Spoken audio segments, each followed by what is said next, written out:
Avani bed पर लेटी हुई करवटें बदल रही थी, तो वहीं गौतम फर्श पर लेटे हुए मंद मंद मुस्कुरा रहा था। हालांकि दोनों ही एक दूसरे से बात नहीं कर रहे थे, लेकिन इस खामोशी में मानो बहुत सारी बातें हो रही थी। एक तरफ अवनी उस पल को याद कर रही थी जब गौतम ने अपनी मजबूत बाहों में उसे गोद में उठाया और उसे बड़े प्यार से घर लेकर आया।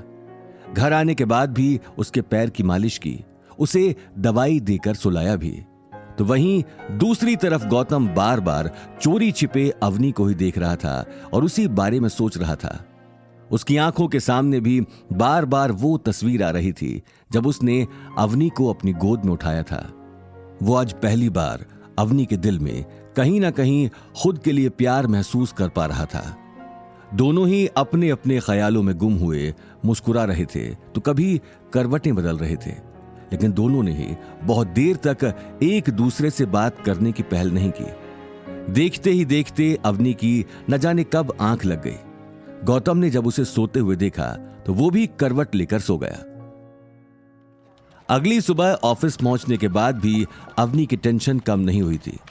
उसे बार बार रिया की नील के साथ जिंदल ग्रुप जाने की बात खाई जा रही थी। वो अपनी कैबिन में इस बात को लेकर चक्कर लगा रही थी। उसी वक्त गौतम उसके पास आ गया। क्या हुआ ओनी? किस सोच में डूबी हो? मैं रिया को लेकर परेशान हूँ। कल उसे कॉल भी किया था लेकिन उसने कॉल उठाया नहीं। पता नहीं क्या होगा। दोनों वहाँ जाकर क्या बात करेंगे। भले ही रिया और मैं कॉलेज टाइम जितना क्लोज नहीं रहे, पर उस नील की पुरानी आदत है, प्रॉब्लम्स खड़ी करता है वो, पर फंसते हैं दूसरे लोग। पर रिया मेरी बात इतनी आसानी से नहीं मानेगी। वही मेरी वीडियो मीट है उस एनआरआई क्लाइंट के साथ, उसे भी पुश नहीं कर सकती। अवनी तुम चिंता मत करो, तुम मीटिंग को हैंडल करो, मैं जाकर उससे बात करता हूँ। डोंट वरी, मेरे होते हुए तुम्हारी दोस्त एक्स दोस्त को कुछ नहीं होगा। गौतम की बात सुनकर अवनी के फेस पर स्माइल आ जाती है और गौतम ये देखकर खुश हो जाता है कि अवनी का टेंशन थोड़ा कम तो हुआ। और अगले ही पल गौतम कैबिन से बाहर निकल जाता है।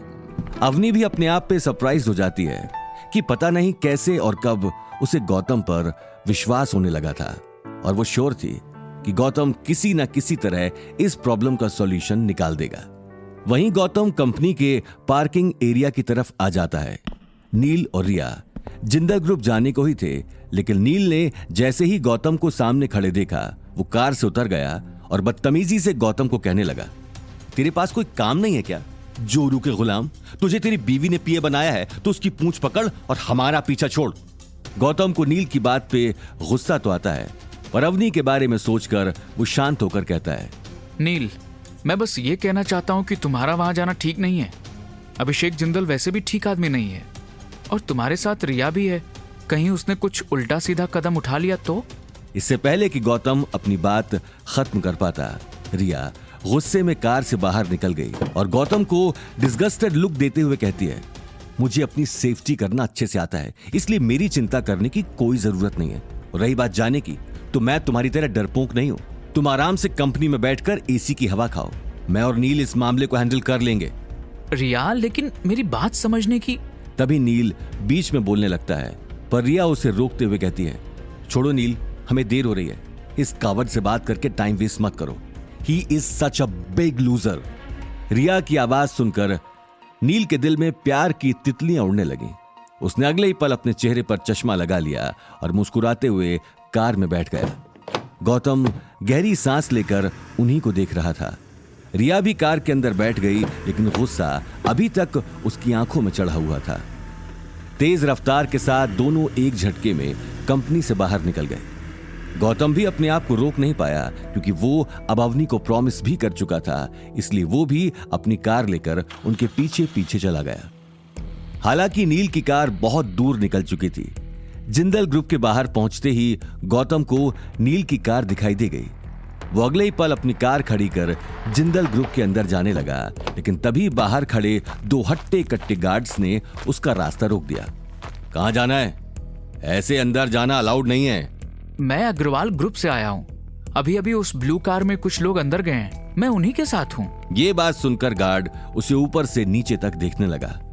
अगले ही पल उसने अंदर जाने का इशारा कर दिया, लेकिन गौतम जैसे ही उन सीढ़ियों के सहारे जाने लगा, वैसे वैसे उसे ऊपर से अजीब तरह की आवाजें आने लगीं। गौतम को अब किसी न किसी गड़बड़ी का एहसास हो चुका था। आगे की कहानी जानने के लिए देखिए अगला एपिसोड सिर्फ पॉकेट एफएम के यूट्यूब चैनल पर, और रॉयल वारिस के सारे एपिसोड्स को सुनने के लिए डिस्क्रिप्शन में दी लिंक से डाउनलोड करें पॉकेट एफएम ऐप।